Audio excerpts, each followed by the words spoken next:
Something else I wanted to point out. So the cooler is where it's supposed to be on the front of the bike, according to the instructions as far as height goes and everything.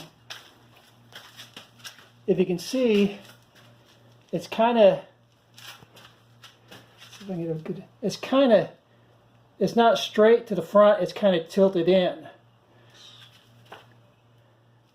So what's coming out the back is actually going to blow across the fins here, across the fins of the engine.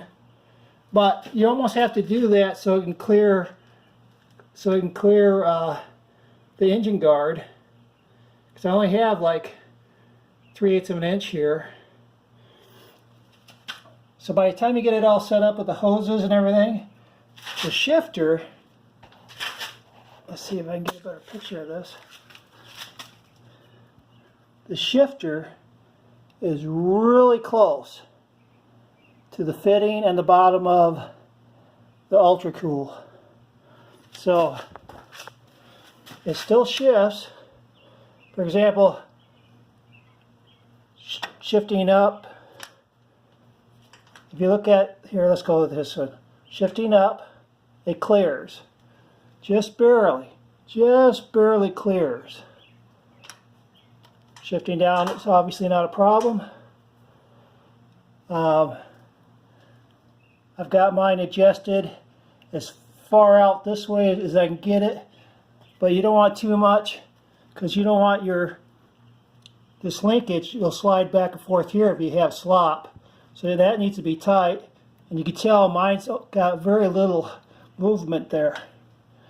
But it worked. It worked, and I don't think I have this extremely high, because you got to get your toe underneath to downshift. Or no, you don't.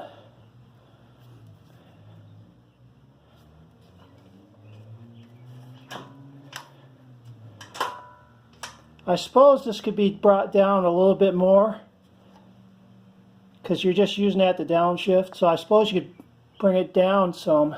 But mine just barely clears, but it's something you're going to have to keep in mind. I had taken these off because when I put the oil cooler on, I was also doing my front bushing. So I had all this apart, so I was doing it all at the same time.